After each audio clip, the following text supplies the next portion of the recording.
This video is going to cover some basic security measures that you can put in place for your WordPress site. Now, the 4 items we're going to be covering in this video is number 1, we're going to replace the default ID number 1 with the newly created admin user account, and I'll show you that here in just a second. Number 2, we're going to keep everything up to date, and I'll cover that in more detail here just as soon as we get done creating that new admin user account. And number 3, if using older versions of WordPress for some odd reason, then I'm going to show you how you can hide the version number of that older version of WordPress you're using from potential hackers. And number 4, doing regular backups of both your files and your database is a good thing, and I'll show you how you can tackle that pretty easily. So first off, replacing the default ID number 1. What the heck am I talking about? Well, whenever you first install WordPress, it asks you to create a admin user account and a password. Well, that admin user account is assigned to the very first slot in the database, and that's ID number 1. Logging into my cPanel control panel, let me show you what I'm talking about. Scroll on down to databases and click on PHP My Admin, and this is going to show you all the different databases that you have assigned to that one domain. And this is the one for the demo site that we're working on. And you can see right here at WP Users, we go ahead and open this up.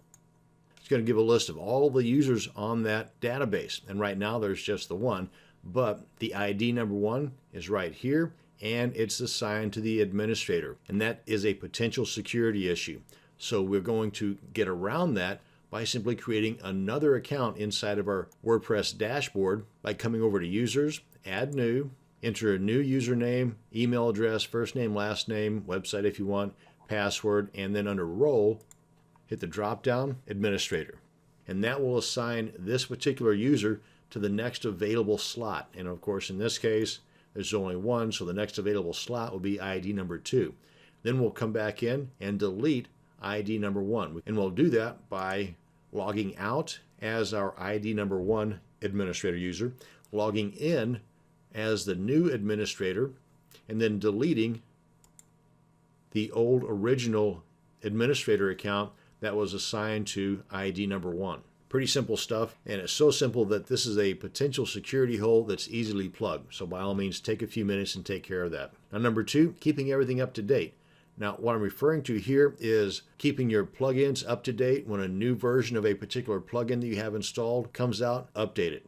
Likewise with themes and with the core WordPress files. Now, the one thing about the themes and the plugins, those need to be updated immediately as soon as the new versions come out.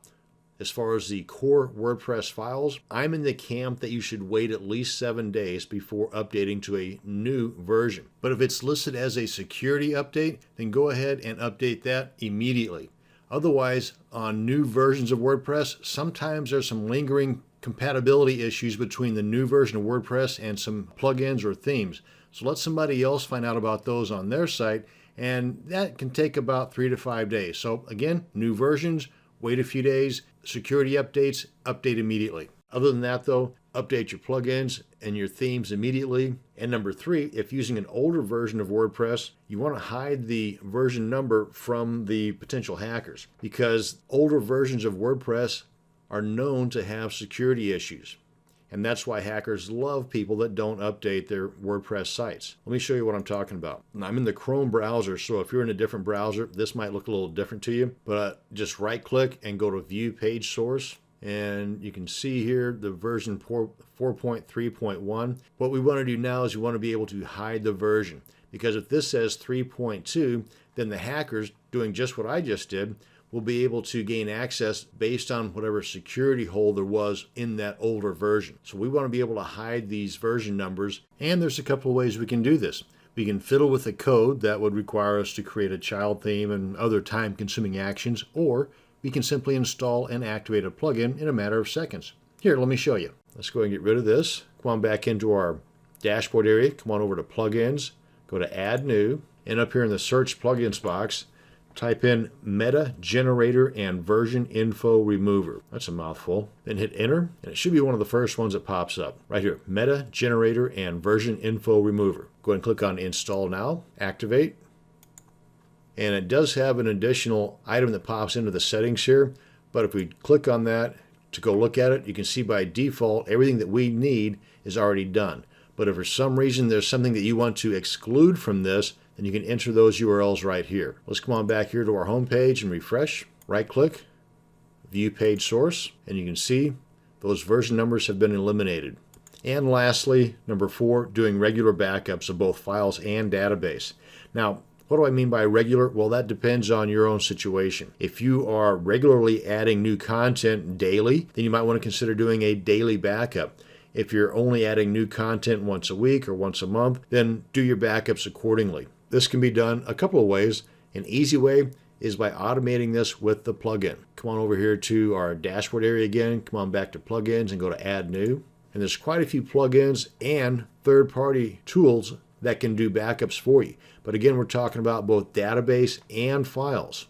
Do a search for Updraft. Full name is Updraft Plus, but yeah, that's right here. Updraft Plus Backup and Restoration. And as you can see by this brief description here, it's a complete backup. And you can do it manually or schedule it. The backups can be sent to Dropbox, Amazon S3, Google Drive, FTP, and it's fairly popular too. Go ahead and click on Install Now, activate, and then come on down to Settings, and then click on Updraft Plus Backups.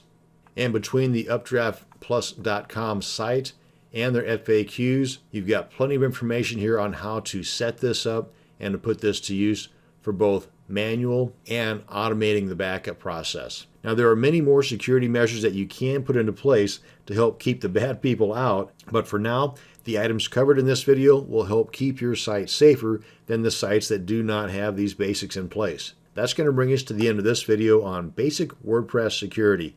Thanks for watching, and you have a great day.